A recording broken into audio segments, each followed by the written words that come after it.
Hello बच्चों, कैसे हैं आप लोग। तो आज हम लोग चर्चा करेंगे कि नेगोशिएबल इंस्ट्रूमेंट में जो हमने कल पढ़ा था पहला पार्ट, आज उसके जस्ट आगे कंटिन्यू किया जाएगा। सेकंड पार्ट आज ही खत्म हो जाएगा। देख लें, स्टार्ट है। हाँ, एक बार देख लेना पड़ता बच्चों। होता क्या है कि कभी कभी मौन करके पढ़ा देते हैं और रिकॉर्ड होता नहीं, फिर बाद में बड़ी तकलीफ होती है। इतना मेहनत करो बेकार हो जाता है। तो चलिए आज हम चालू करेंगे कि कल हम लोगों ने बिल ऑफ एक्सचेंज के बाद चेक के बारे में बात किया था कि चेक पढ़ना है। हम लोग नेगोशिएबल इंस्ट्रूमेंट पढ़ रहे हैं। हमने बताया था नेगोशिएबल इंस्ट्रूमेंट एक ऐसा इंस्ट्रूमेंट होता है जो रिटर्न होता है, जो ऐसा बनाया जाता है कि जिसका पेमेंट अगले व्यक्ति को मिलेगा।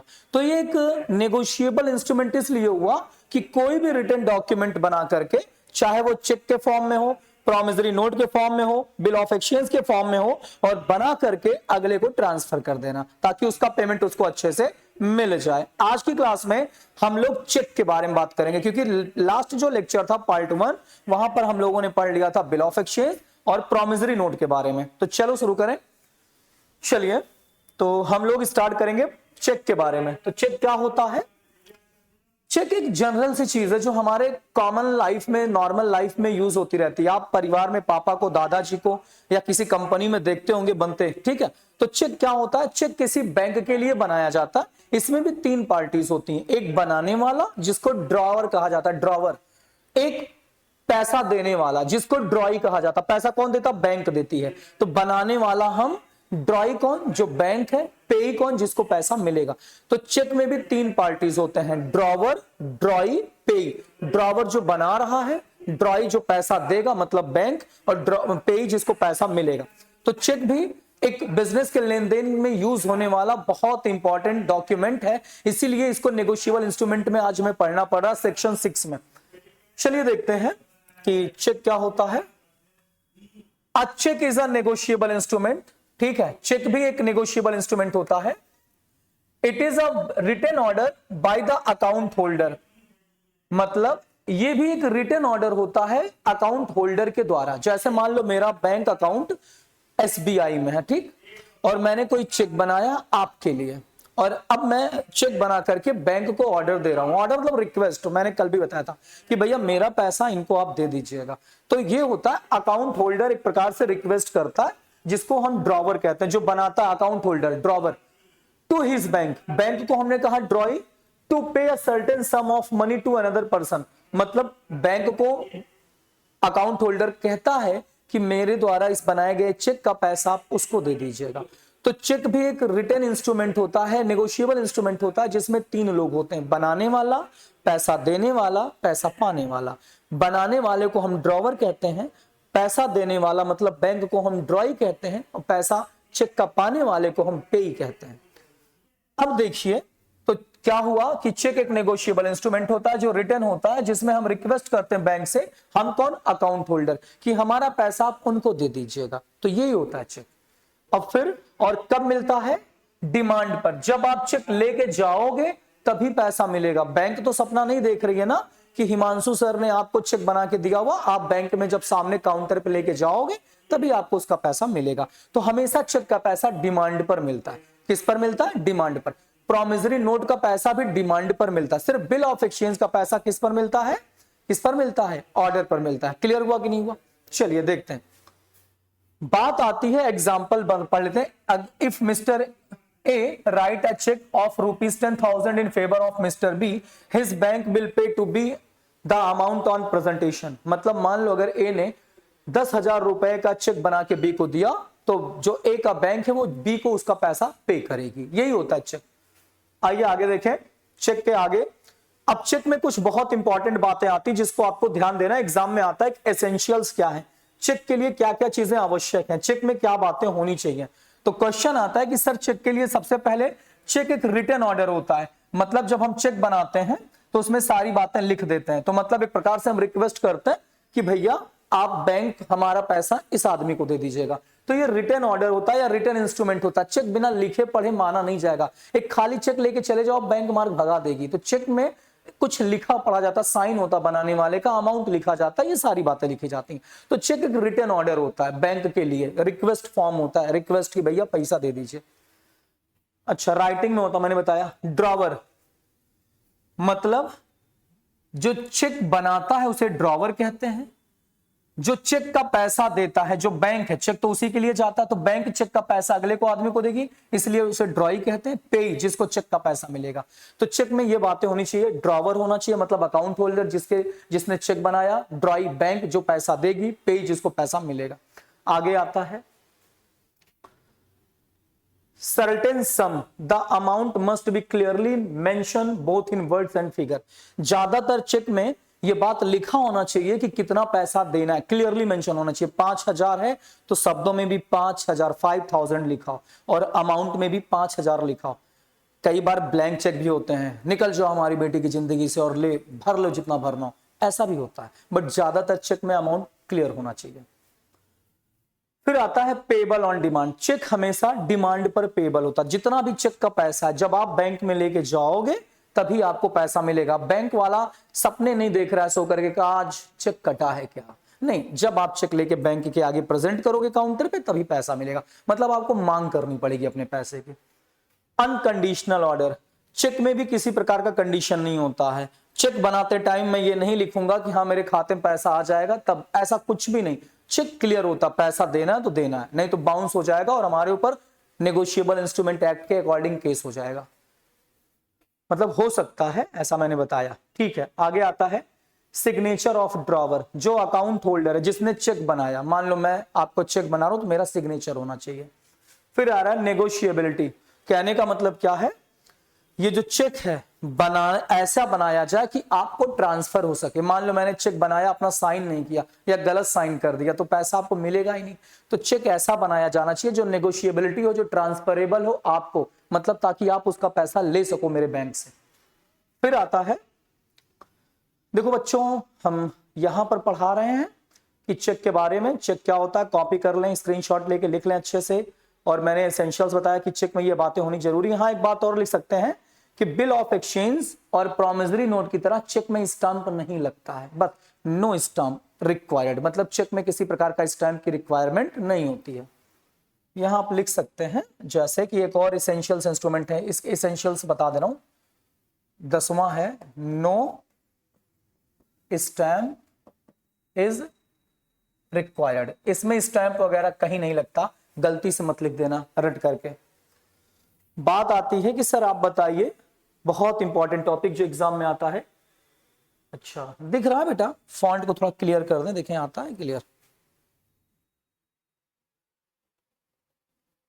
एक मिनट, ऑटो मैनुअल, हाँ ठीक है।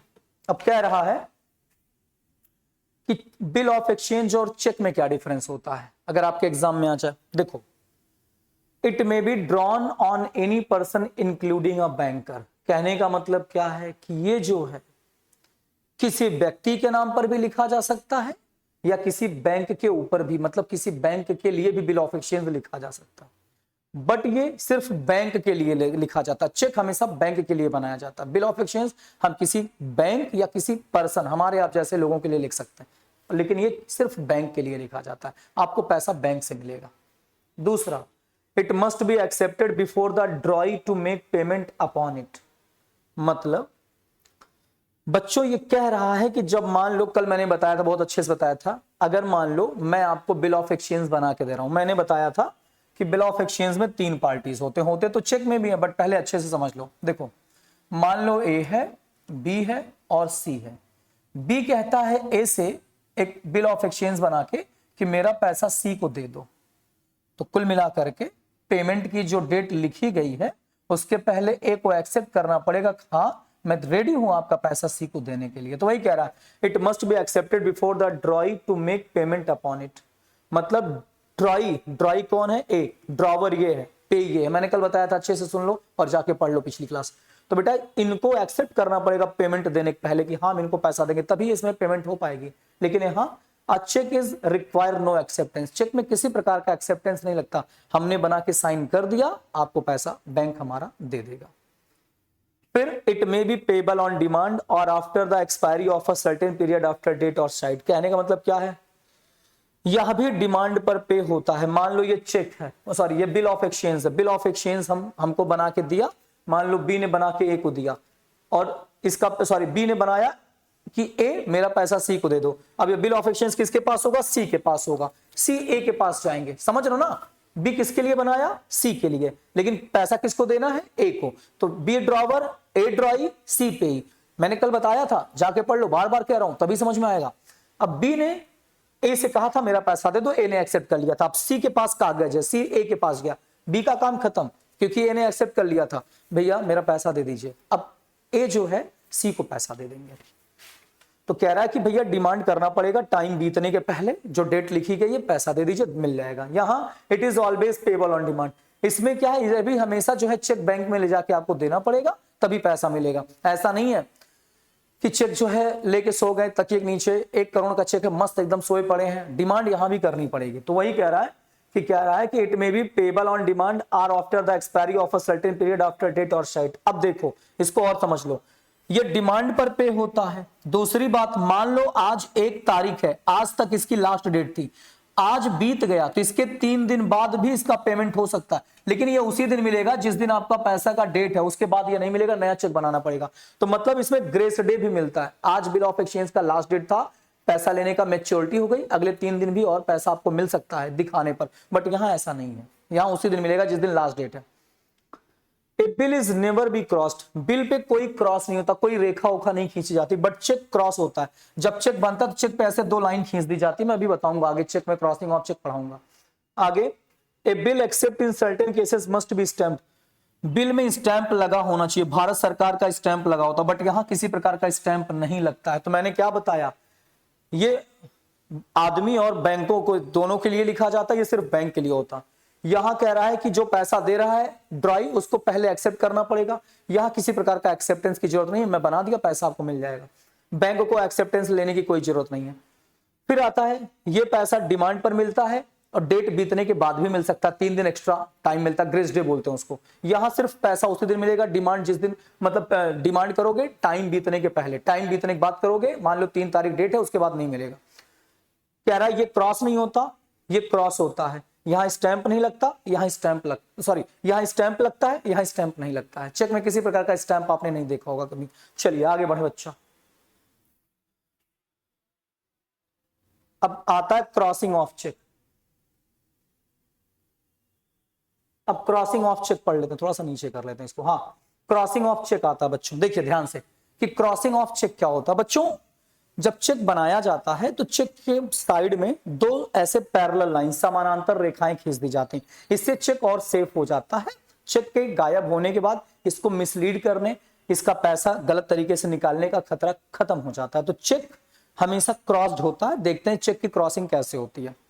कह रहा है crossing means drawing 2 parallel lines on the face of a cheque with और without words, purpose to make the cheque safer by ensuring payment only through a bank not over the counter in cash। मान लीजिए check बनाया मैंने, ये हो गया check, यहां account नाम लिखा, यहां साइन, यहां शब्दों में सब कुछ लिख दिया। अब यहां मैं ऐसे 2 लाइन खींच दूंगा। इसका क्या मतलब हुआ? इसका मतलब ये हुआ कि ये जो क्रॉस चेक है, इसको आप बैंक में ले जाकर के कैश नहीं ले सकते हो, इसका पैसा आपके खाते में आ जाएगा। ये सुरक्षित हो गया, किसी को गिरा भी मिल गया ना तो इसका वो गलत उपयोग नहीं कर सकता। इसलिए चेक के ऊपर 2 लाइन ऐसे बराबर 2 रेखाएं खींची जाती हैं।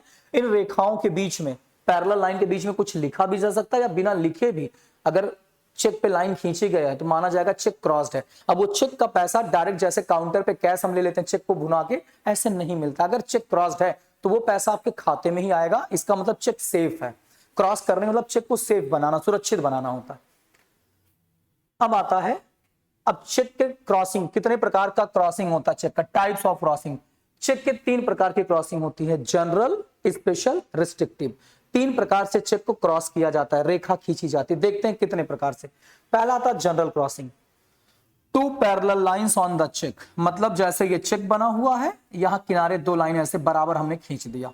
फिर कह रहा है effect payment only through a bank account not cash across the counter, मतलब इसमें जो बैंक अकाउंट लिखा हुआ है उसी में पैसा आपका चला जाएगा, आपको कैश नहीं मिलेगा। तो अगर चेक पे इस टाइप की क्रॉसिंग की गई है तो सिंपल आपके खाते में पैसा चला जाएगा। अच्छा सर आगे बताइए। देखो अगला आता है,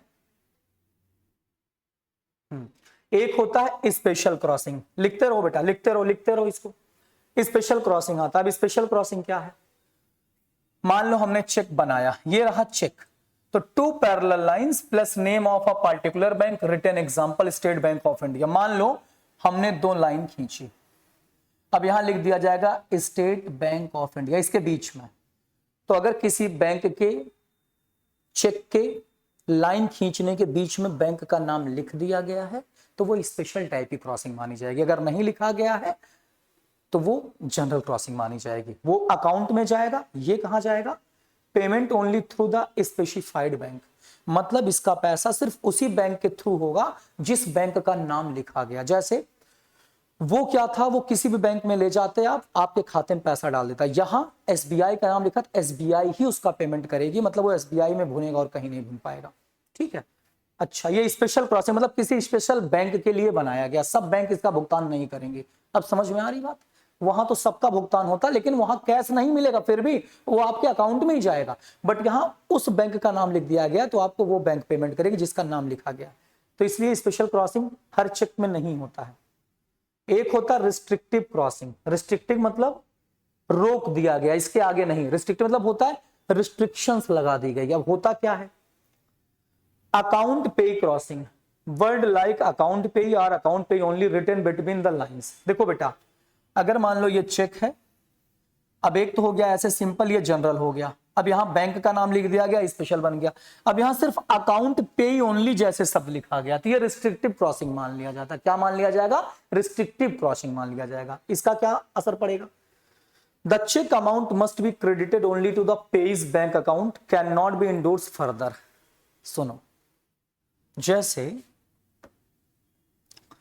मान लो मैंने आपको चेक बना के दिया, एक मिनट पेन आ जाए बस, हाँ, मान लो मैंने आपको चेक बना के दिया, ठीक, ए ने बी को चेक बना के दिया और यहां पर लिख दिया अकाउंट पेई ओनली, मतलब पैसा सिर्फ बी के खाते में जाएगा। अब बी चाहे कि सी को हम एंडोर्स कर दें, मतलब बी चाहे हम भी पीछे साइन करके सी को ट्रांसफर कर दें, तो सी नहीं पाएगा, यहीं पर रुक गया। बाकी के दूसरे लोग एंडोर्स कर सकते हैं, दूसरे को ट्रांसफर हो सकता पैसा, बट ए ने अगर बी को सिर्फ अकाउंट पे करके दे दिया है तो इसका पेमेंट बी के ही खाते में जाएगा, बी किसी और को ट्रांसफर नहीं कर सकता। इसका ये मतलब है। ठीक है, चलिए अब लिख लीजिए इसको, बच्चा बहुत अच्छे से समझ में आ गया होगा। नहीं आया तो कमेंट बॉक्स में पूछ सकते हैं, और मेरा मोबाइल नंबर है, आप मोबाइल नंबर याद कर लें, अगर कोई डाउट आए तो पूछ लें। Mobile number 7052326373। अगर बेटा नंबर नहीं उठता है तो व्हाट्सएप पे मैसेज कर दें, सर हम आपको कॉल कर रहे थे, नंबर नहीं उठा, कॉल पिक नहीं हुआ तो हम फिर आपको जवाब दे देंगे। ठीक, अब आता है एक और topic, holder and holder in due course. देखो बच्चों, आज हम लोग चेक के बारे में पढ़ रहे हैं। चेक अच्छे से कंप्लीट हो गया, थोड़ा गर्मी ज्यादा है इसलिए मैं बार बार माथे से स्वेटिंग हटा रहा हूं। आज एसी भी काम नहीं कर रही इस रूम की। मैंने चेक को पढ़ा दिया, फिर चेक के अंदर क्या क्या बातें होनी चाहिए ये भी बता दिया। देखो ठीक है, अच्छा इसको थोड़ा सा छोटा कर लें बेटा, हाँ एक मिनट, थोड़ा सा हम इसको, एक मिनट बच्चों रुक जाओ, हाँ हल्का सा छोटा कर दें, ठीक है, और छोटा नहीं होगा, नहीं। अब जैसे हम देखो ये बता दिए बिल ऑफ एक्सचेंज और चेक में क्या डिफरेंस हो सकता है। इसके बाद हमने बताया क्रॉसिंग ऑफ चेक क्या होता है, टाइप्स ऑफ क्रॉसिंग, कितने प्रकार से चेक को क्रॉस किया जाता है, मतलब रेखा खींची जाती है। एक और टॉपिक आ गया holder and holder in due course. चलिए इसको समझते हैं। देखिए ये कागज आप देख रहे हैं, बिल्कुल देख रहे हैं। एक मिनट बेटा, फिर से मैनुअल हट गया, हाँ देखिए, अरे यार हमारे इस समय टेक्नीशियंस नहीं है तो हमें को करना है सब। हाँ अब देखिए ये कागज है, ठीक है, मान लीजिए ये कागज है। पहले हम इसको समझते हैं holder and holder in due course क्या होता है। इसको ऐसे समझो, मान लो ये ए है, इन्होंने एक प्रॉमिसरी नोट बनाया और बी को दे दिया, गुड, इसमें बी का नाम लिखा होगा, ठीक, और ये अब बी के पास चला गया। अब इसका पैसा बी को मिलेगा, मतलब बी पे ही है, तो बेटा बी होल्डर कहलाएंगे। बी को क्या कहा जाएगा? इंस्ट्रूमेंट का होल्डर। तो होल्डर कौन होता है? जिसके पास, जिसके नाम से इंस्ट्रूमेंट बनाया गया है और जिसको उसका पैसा मिलेगा, ठीक, वो होता है होल्डर। फिर कह रहा है कि who is the holder. Holder is a person who is, holder एक ऐसा व्यक्ति है जो entitle in his own name to possess the negotiable instrument, cheque हो चाहे बिल हो चाहे प्रॉमिसरी नोट हो, होल्डर वो व्यक्ति है जिसके नाम से वो चीज बनाई गई और जो उसको अपने पास रख रहा, बी के नाम से बनाई गई, बी अपने पास रख रहा, बी होल्डर है। एंटाइटल्ड टू रिसीव और recover the amount due from the parties drawer acceptor maker, मतलब वो व्यक्ति जो योग्य है उसका पैसा पाने के लिए, चाहे उसको ड्रॉवर ने बनाया हो, एक्सेप्टर पैसा दे रहा हो, चाहे मेकर दे रहा हो, पैसा उसे मिल रहा है तो वो होल्डर है। तो मतलब अगर कोई इंस्ट्रूमेंट किसी ऐसे व्यक्ति को मिल रहा है और उसका नाम लिखा है जिसने उसको अपने पास रखा, वही उसका होल्डर है। ए बी को दे रहा है, ए मतलब कल को पैसा बी को देगा तो बी ही उसके होल्डर है, कल को पैसा बी को ही मिलेगा। तो होल्डर मतलब वही व्यक्ति होता है जिसके पास इंस्ट्रूमेंट्स होते हैं, जिसके नाम से होते हैं और जिसको पैसा मिलता है। अब आता है होल्डर इन ड्यू कोर्स क्या होता है। देखो बेटा टॉपिक 2 है, बहुत इंपॉर्टेंट टॉपिक है। होल्डर तो समझ में आ गया, अब होल्डर इन ड्यू कोर्स समझना है। थोड़ा सा यहां एग्जांपल लेके समझा दें, एग्जांपल लेके समझा दें बच्चों, तब क्लियर हो जाएगा। देखो होल्डर कौन है, हमने आपके नाम से चेक बना के दिया, आपके पास चेक है, पेमेंट आपको मिलेगा, आप होल्डर हो, ठीक। अब होल्डर इन ड्यू कोर्स है कौन है, ये देखिए होल्डर इन ड्यू कोर्स कौन होता है, एचडीसी कौन होता है, होल्डर इन ड्यू कोर्स। मान लीजिए ए है, बहुत अच्छे से सुनिएगा, ए ने बी को एक प्रोमिसरी नोट बना करके दिया, कुछ भी बना सकता है, cheque, bills of exchange, promissory note, हम कुछ भी ले सकते हैं, बट हम प्रोमिसरी नोट का एग्जांपल ले रहे हैं। गुड, ए ने बी को एक प्रोमिसरी नोट बना करके दिया, ठीक। अब बी के पास वो कागज है, बी उसके होल्डर है, बी को पेमेंट मिलेगा, ओके। कोई डाउट, समझ में आ गया। फिर आगे देखिए, अब ये तो हो गए होल्डर, लेकिन क्वेश्चन आता सर आप होल्डर इन ड्यू कोर्स बताने वाले हैं, तो ये तो मैं समझ चुका हूं, बार बार क्यों, अभी तो इसी में समझाऊंगा ना। अब ये बी को मिल गया, बी जब लेके ए के पास जाएंगे पैसा मिल जाएगा। बी इसे लेकर के एक दुकान पर चले गए, शॉप पर चले गए, दुकान पर चले गए, सी की दुकान थी, किसकी दुकान थी, सी की। सी से कहा हमें 5,000 रुपए के आप घर का राशन पानी दे दो, सामान दे दो, चावल गेहूं आटा जो भी है। 5,000 का मान लेते हैं, ये बिल प्रोमिसरी नोट था और बी ने सी को कहा 5,000 रुपए का आप हमें दे दो, और बदले में बी ने इस पर साइन कर दिया, पीछे इसके पीछे साइन कर दिया और सी को दे दिया। अब मान लेते हैं इसका पेमेंट 3 महीने बाद मिलना था, तो पेमेंट मिलने के पहले इन्होंने सी को दे दिया, मतलब आज हमें मिला, 3 महीने बाद इसका पेमेंट हमें से चाहे जब ले लेते हम, लेकिन अगले दुकान पे गए, हमने कहा भैया सामान दे दो, हम आपको प्रोमिसरी नोट दे रहे हैं।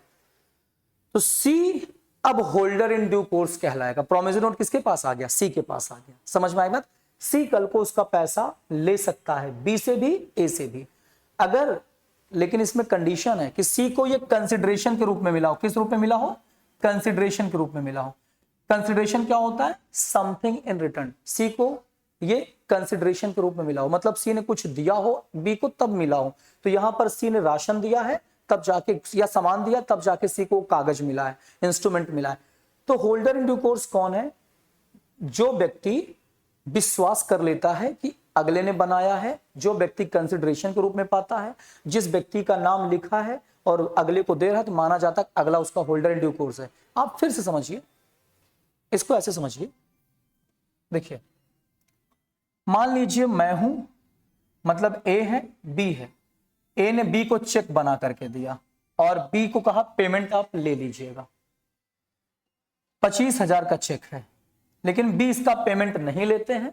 बी लेकर के जाते हैं सी की दुकान पर, सी से कहते हैं भैया हमको आप एक मोबाइल फोन दे दीजिए। सी कहता है कोई बात नहीं, पैसा कैसे दोगे, कहते हैं 25,000 रुपए का आपको चेक देंगे। सर सी, बी को पैसा लेना, तो सी को कैसे हो सकता बेटा, पीछे साइन कर दो, एंडोर्स हो जाएगा, अगर चेक क्रॉस नहीं तो एंडोर्स हो जाएगा। अब बी ने सी से कहा कि मैं आपको चेक दूंगा, और चेक के पीछे बी ने साइन कर दिया, पैसा बी को मिलना है, कि पैसा किसको मिलना है, बी को मिलना है, लेकिन बी ने साइन करके एंडोर्स कर दिया, किसके नाम पर, सी के नाम पर। क्यों, क्योंकि वहां से सामान लिया। तो अब C holder in due course कहलाएंगे। क्लियर हुआ। तो होल्डर इन ड्यू कोर्स माने तो जाएंगे, बट शर्त यह है कि इनको कंसिडरेशन के रूप में मिला हो, प्रतिफल के रूप में मिला हो। बिल्कुल मिला है, क्योंकि इन्होंने मोबाइल दिया तब इसके बदले में चेक मिला हुआ। दूसरी बात, सी विश्वास करे कि बी का ही चेक है, चेक गलत नहीं है। तीसरी बात, सी जो है गुड फेथ, मतलब विश्वास कर रहे हैं। तीसरी बात कंसिडरेशन, और तीसरी बात कह रहा है कि अगर कल को बी ने गलती से चोरी से बना करके कागज दिया सी को चेक, तो सी दोनों के ऊपर एक्शन ले सकता, बी के ऊपर भी ए के ऊपर भी, क्योंकि सी के साथ धोखा हुआ है। तो होल्डर इन ड्यू कोर्स कौन हुआ? मैंने आपको दिया, आपने किसी और को ट्रांसफर कर दिया ड्यू डेट के पहले। मान लो इस चेक का पैसा मिलना था अगले महीने में 1 अक्टूबर को। आज है कितनी तारीख? आज है 26 सितंबर। आज मैंने चेक बना के दिया, पैसा 1 अक्टूबर को मिलना था, उसके पहले ही ये पैसा सी, ये कागज सी को मिल चुका, तभी C holder in due course कहलाएंगे। पेमेंट के डेट के बाद मिलेगा तो ये कागज बेकार है और फिर उसका मतलब मान्य भी नहीं होगा। तो कुल मिलाकर के सी को 3 तरीके से मिला हो, कंसिडरेशन के रूप में, विश्वास किया हो कि हाँ ये चेक इन्हीं लोगों का है, और तीसरा ड्यू डेट के पहले मिला हो, पैसे के ड्यू डेट के पहले। तो holder in due course clear हो गया कौन होता है। चलिए आगे देखते हैं। तो हु इज होल्डर, ये क्लियर हो चुका है। होल्डर इन ड्यू कोर्स देख लेते हैं। देखिए क्या रहा है, who is holder in due course. Holder in due course कौन है? सी है, हमने एग्जांपल बता दिया। देखो holder in due course is a special type of holder. Holder in due course जो होते हैं वो एक स्पेशल टाइप के होल्डर होते हैं, विशेष प्रकार के होल्डर होते हैं। एंजॉय मोर राइट्स, जिनके पास बहुत एंजॉय करने के अधिकार होते हैं, बहुत सारे अधिकार एंजॉय कर सकते हैं। डेफिनेशन कहता है अ person who acquire a negotiable instrument, एक ऐसा व्यक्ति जिसने नेगोशिएबल इंस्ट्रूमेंट को लिया है, चाहे वो चेक हो, चाहे बिल ऑफ एक्सचेंज हो, चाहे प्रोमिसरी नोट हो। कैसे? कंसिडरेशन के रूप में, मैच्योरिटी के पहले, ड्यू डेट के पहले, विश्वास करके लिया हो, इन हिज ओन नेम, और अपने नाम से लिया हो। सी ने अपने नाम से बी से करवा लिया हो। तो मैंने बताया कि सी ने बी से कंसिडरेशन के रूप में, मैच्योरिटी के पहले, विश्वास के साथ और अपने नाम से करा के ले लिया था। अब अगर कल को सी ने धोखा दिया हो, बी ने धोखा दिया होगा सी को, तो बी भी नपेगा, ए भी नपेगा, क्योंकि उसने ड्यू डेट के पहले कंसिडरेशन के रूप में विश्वास के साथ ले लिया था। तो C holder in due course कहलाएंगे। क्लियर हुआ मेरे बच्चों? समझ में आ गया? तो ईमानदारी से आप लोग अगर अच्छा लगे तो दोस्तों को बताते रहिए, शेयर करते रहिए, वीडियो को लाइक और सब्सक्राइब जरूर करते रहिए। तो होल्डर इन ड्यू कोर्स कौन होता है? ए ने बी को बना के चेक दिया और बी गया सी की दुकान पर चेक लेकर के, सी के नाम ट्रांसफर कर दिया, सामान ले लिया, अब चेक सी को चला गया, सी होल्डर इन ड्यू कोर्स है। कंसिडरेशन के रूप में सी को मिल गया, सी जो है इसके ओनर हो गए, सी ने विश्वास किया कि चेक बी का था, इसलिए अब ये होल्डर इन ड्यू कोर्स कहलाएंगे। और ड्यू डेट के पहले मिल गया, मैच्योरिटी के पहले, मतलब पेमेंट होने के डेट के पहले ही उनको मिल गया था सी को, तभी होल्डर इन ड्यू कोर्स ये कहलाएगा। क्लियर? कोई डाउट? चलिए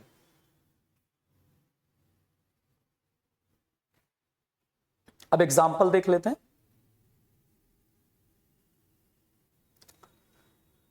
एग्जाम्पल क्या है?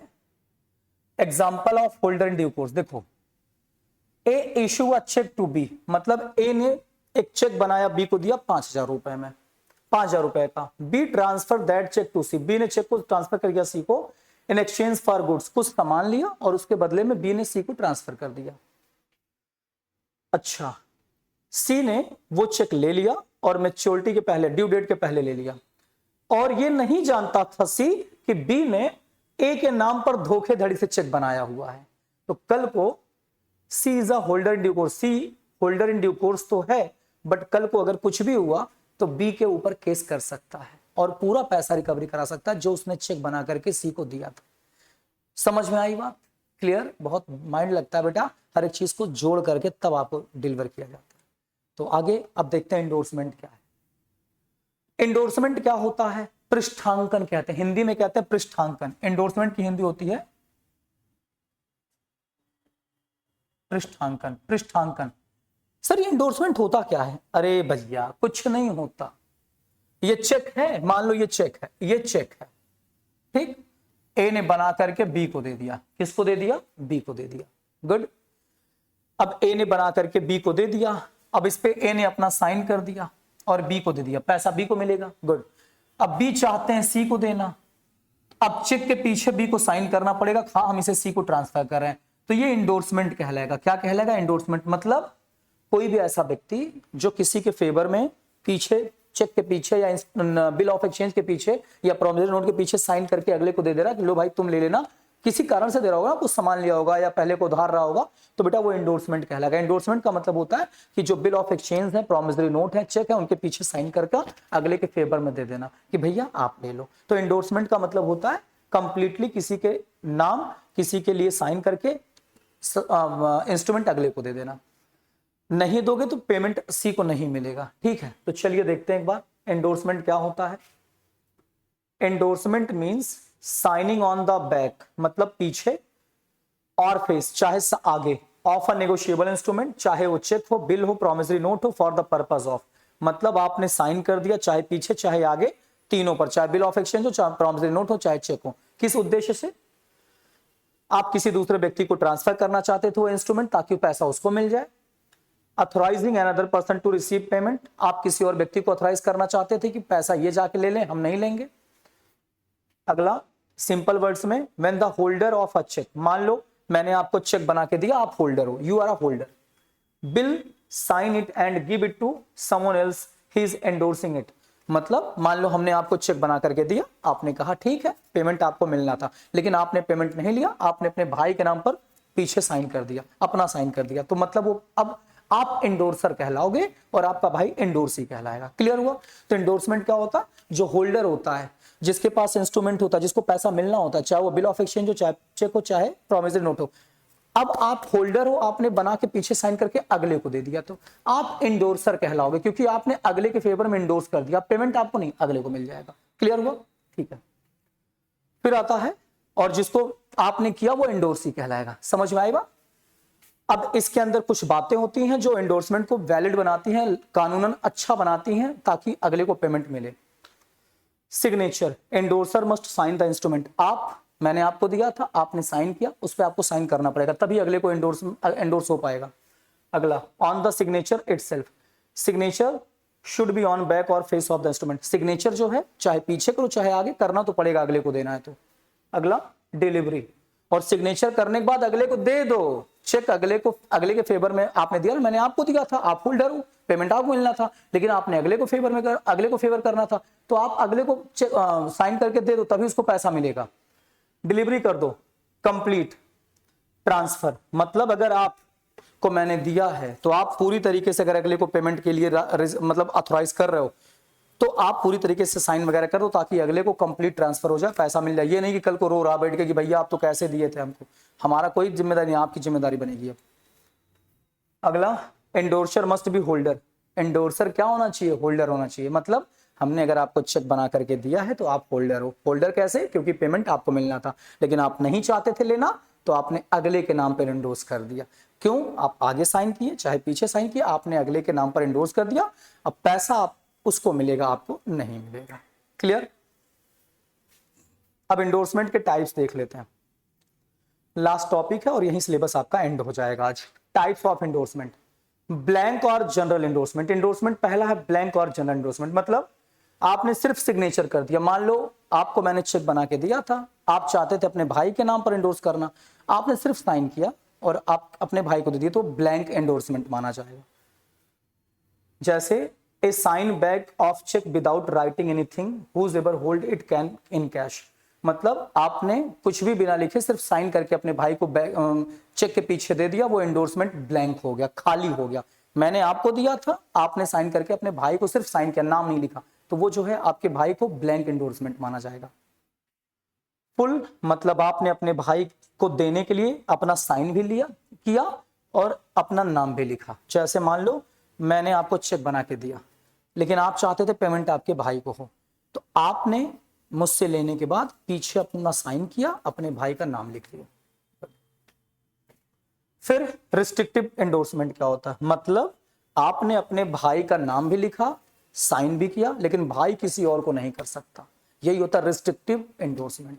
तो बच्चों एंडोर्समेंट क्या होता है? एंडोर्समेंट को एक बार आप अच्छे से लिख लेंगे। एंडोर्समेंट का मतलब होता है जब कोई भी इंस्ट्रूमेंट आपको मिल रहा है, चाहे वो चेक के रूप में हो, चाहे वो प्रॉमिसरी नोट के रूप में हो, चाहे वो बिल ऑफ एक्सचेंज के रूप में हो, तो आप होल्डर कहलाते हो और आप नहीं चाहते उसका पेमेंट लेना, आप किसी और को ऑथराइज करना चाहते हो, अपनी बीवी को, अपने भाई को, या कहीं आपने बिजनेस किया होगा, किसी का उधार चुकाना है, पैसा देना, आप अगले के फेवर में करना चाहते हो, तो आप पीछे साइन कर सकते हो, आगे साइन कर सकते हो, आप अगले को दे सकते हो।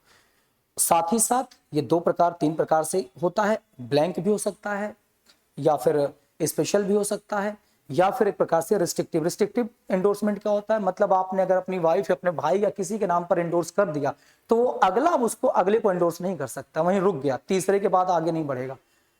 समझ में आया? तो होल्डर ही इंडोर्स कर सकता, हम नहीं कर सकते। हम तो आपको बना के दे दिया, मान लो हमने आपसे 5 लाख का माल खरीदा था, हमने 5 लाख का बिल ऑफ एक्सचेंज बना के आपको दे दिया, आप होल्डर हो, आपको पेमेंट लेना है। लेकिन आप नहीं चाहते थे पेमेंट मिले, आपने कहीं और से लिया था, आपने अगले के पक्ष में कर दिया, तो वो एंडोर्समेंट कहलाएगा। बट शर्त ये साइन करना पड़ेगा आपको, चाहे बिल ऑफ एक्सचेंज के पीछे चाहे आगे, जो भी शर्तें होंगी कानून में। तो थैंक यू बच्चों, यही था आज आपकी क्लास। उम्मीद है कि आपको क्लास समझ में आ गई होगी बहुत अच्छे से। आज हमने चेक एंडोर्समेंट वगैरह पढ़ लिया। ठीक है, यूट्यूब कैसे चल गया भाई?